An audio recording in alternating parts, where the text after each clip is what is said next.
You feel like you're just worthless and like you don't matter, and this person who you care about and you love just doesn't give a crap about you.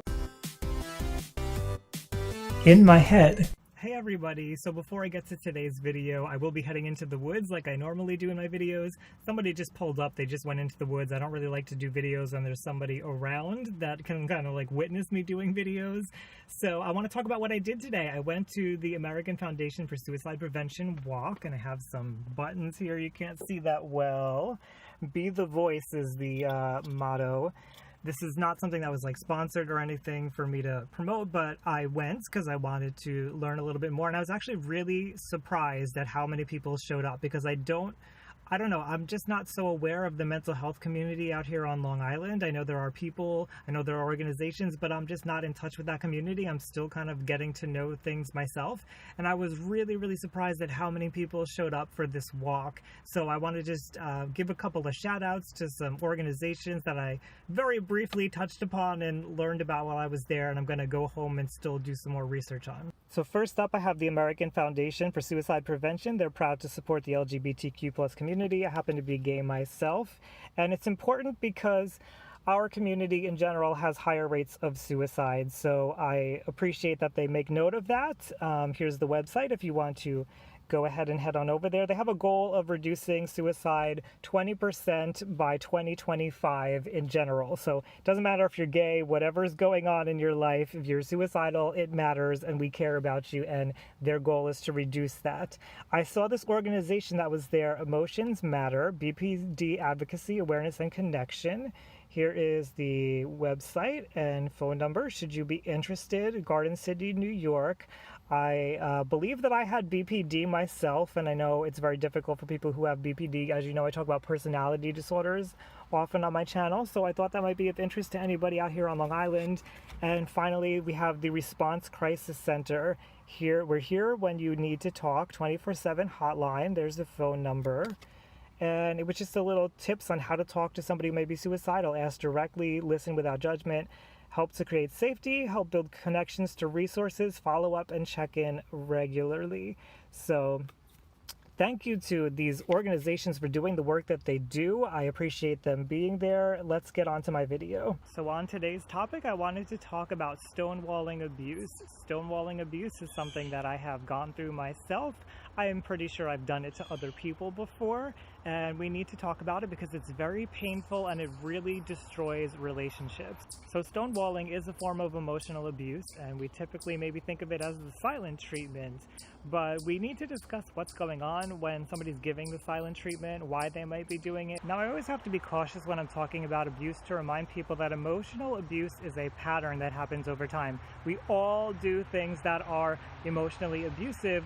We just do them accidentally most often when we do them, or when we do them intentionally, we're just hurt, and it's not like a pattern that we do all the time. So it's not abusive to be silent to a partner if it's one time, if you apologize for it, if you mean it. But when it becomes a pattern over time, it is a big problem for relationships. In fact, it's been studied that this may actually be the #1 problem in relationships that will break a relationship up. So we need to address this. So humans are social animals, and it's not just like a saying that people say. We actually have a function in our nervous system called the panic and grief system. And whenever somebody abandons us, particularly with our parental figures, our mother in particular, we have that bond with them, but also later on in life with just friendships with people that we love, when they start to abandon us, when we feel them pulling away, whether they're actually doing it or not is one thing, but when we feel like they're leaving us, the system gets activated and we cry out and we feel this pain because it's such an intense and important thing for a human being to be connected to other people. So look, I have no shame in admitting it. There have been times when I have given the silent treatment to somebody, and it's because I've wanted to manipulate them in some way. I wanted them to do what I wanted. I was just angry that I wasn't getting what I wanted, and that was the primary driver behind it. It was trying to just get that person to acknowledge me and acknowledge what I want and get them to do what I want.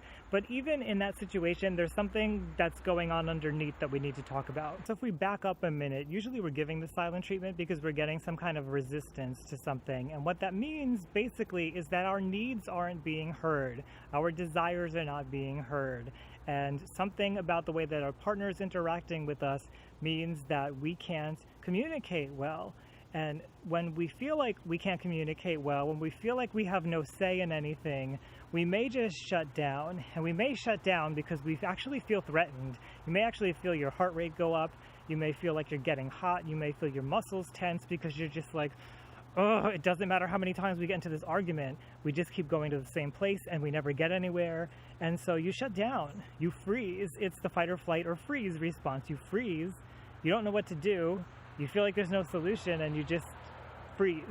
So that can sometimes be the reason behind the silent treatment. But if you stop for a second, think about the message that this stonewalling is giving to the other person. You're just shutting down. You're not acknowledging their needs now because they're communicating something to you as well, or they're trying to anyway. They're trying to get a message across to you, and now you're just shutting down and you're totally not acknowledging it. So now you've got two people who are trying to communicate something with each other, but no communication is happening. Stonewalling is a bad thing. And unfortunately, what happens very often is that people get gridlocked here, and sometimes you just won't talk with each other. You know, it could be hours, it could be days, it could actually be weeks. I had this done to me for weeks on a time sometimes, and it's really a horrible, horrible feeling. You feel like you're just worthless and like you don't matter, and this person who you care about and you love just doesn't give a crap about you. It's terrible, terrible feeling. So what do we do about this? If it's so terrible of a behavior, if it causes so much pain in both people, what's the solution? Well, there is a solution. There's a couple of things you can do, and it doesn't have to always get to this point. One thing that you definitely want to do is improve your communication. So if you're the partner who is always criticizing, maybe being contemptuous of your partner, telling them like, you always do this wrong, you never listen to me, just stop with all that negativity for a moment. Try to have a better way of communicating. Try to be a little bit more effective. So acknowledge your own emotions, own your emotions, and own, you know, I'm not feeling heard, I don't feel good right now, I'm a little bit pissed off about something, but don't put it on them. Don't say like, you made me pissed off, you did this, you need to stop doing that. All that you language, that's not helpful because it just makes that other person feel attacked. So own, I don't feel good about this, I feel sad, I feel unacknowledged, I don't like what's going on, and let it be yours to express to the person, and then they can receive that how they receive it. You'll also want to consider, like, is this the right time to be bringing this up? Are you both frustrated? Is the other person just getting home from work? Like, think about when you're bringing things up, and also think about what the other person feels like. Don't just express your opinion and express how you're feeling. How you're feeling matters, and it definitely needs to be expressed, but take some interest in how they feel. Maybe there's a reason why they're doing the things that they do. Maybe there's a reason why this is upsetting you, that there's something that they can do to change, but you won't know unless you ask them how they feel. Maybe what you're making a big deal about, it isn't a big deal to them and it's very easy for them to switch, but if you come out of the gate attacking them and making them feel horrible about it, they may not open up and say that just because they feel so attacked that they don't want to give any ground to you. Now, if you're the person who's on the other end, who's doing the stonewalling, who's doing the silent treatment, who's being abusive, quite frankly, if this is a pattern, listen to your body. When you start to feel that muscle tension, when you start to feel the swelling up in your throat and you're shutting down and you're freezing, acknowledge that. See how that feels. See if you can slow down your breathing, open up your posture. Don't get so defensive and curl down and cut off your breathing. Open up, slow down your breathing. Maybe let your partner know, this is actually a big one. Let them know, like, I can't handle this right now. This is way too much for me. I do care about what you have to say, but right now I need to take a pause and we'll come back to it in 20 minutes or however long you need. Maybe you come back to it tomorrow, maybe after you sleep. And when I'm in a better mood, we'll discuss this. And don't dismiss how they're feeling. Acknowledge that how they're feeling is important, and acknowledge that you will get to this again, and make sure that you actually revisit it. If you don't follow through and revisit it, they're going to be more pissed off. So make sure you do that.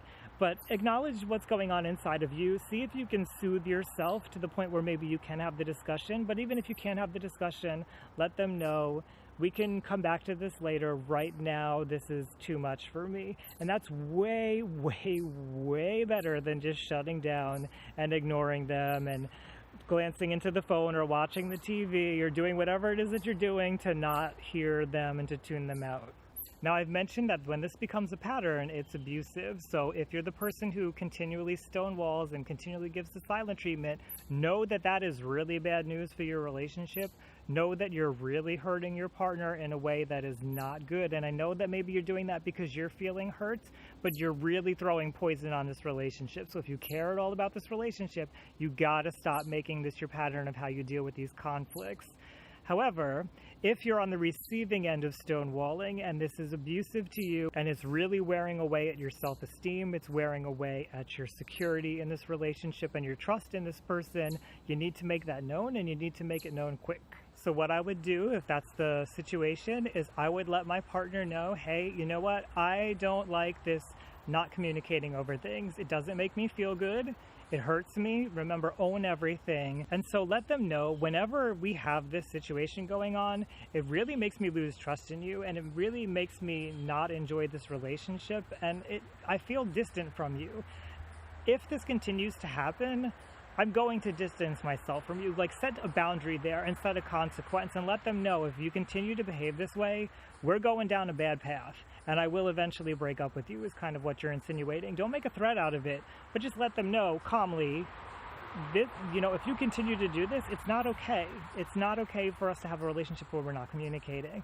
And you may want to suggest, you know, we can talk about this again later when you're feeling a little bit better.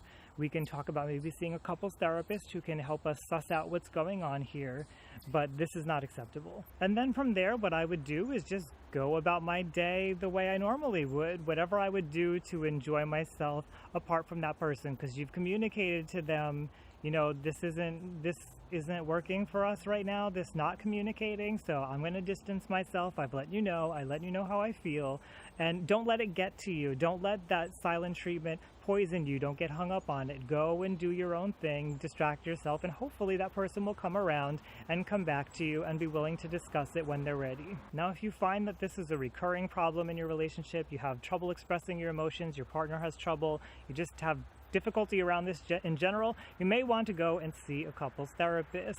Couples therapists can give you skills that you can use to work on this, and it may actually be good to go and see one before you get into the argument so that you have some skills in place and you have some resources available to you in case an argument comes up. Now, I have to caution here, I've had 2 couples therapists in my life. One of them was not so great. Sometimes the therapist can get caught in the middle between the 2 people. They can become triangulated.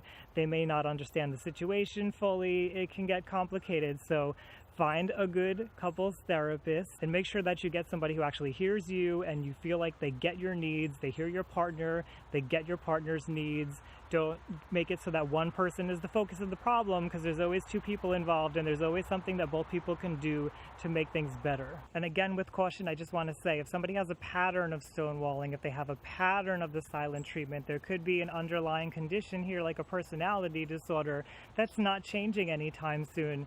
So if you want to work on that with that person, if you're willing to stick it out while they work on it and they seem committed to working on it, go ahead and do that. But if they're not working on it, if it seems to be something that keeps coming up, you feel like your life is hurting, your connection with your partner is hurting, and your self-esteem is hurting, it may be time to set that ultimate consequence and say, you know what, I need to take a break from this relationship for a couple of months, or I just need to end this relationship. I need to, this isn't working for us. I can't do this anymore. And you're perfectly within your right to say that and to do that. And I just hate to see somebody get stuck in a relationship where they're miserable because they feel like they have to figure it out and work it out. Because if the other person's not changing, you can't work it out. And for that matter, if you're not changing, you can't work it out either. Both people need to be committed to changing and working on this relationship. If you want to learn more about mental health and relationships, head on over to youtube.com/RyanLiberty and hit subscribe. I wouldn't be able to do what I do without my patrons, so thank you to all my patrons over on Patreon. I appreciate you. If you want to become a patron yourself and support me in my mission of humanizing mental health, head on over there. I'll put the link below. And I'd love to know what you think about all of this. Have you been in a relationship where somebody was stonewalling or doing the silent treatment? Was it actually you? What do you experience when you give somebody else the silent treatment? Why do you do it? Let's talk about that down below so we can learn from each other. As always, thank you for being here with me. I'll see you around next time, everyone.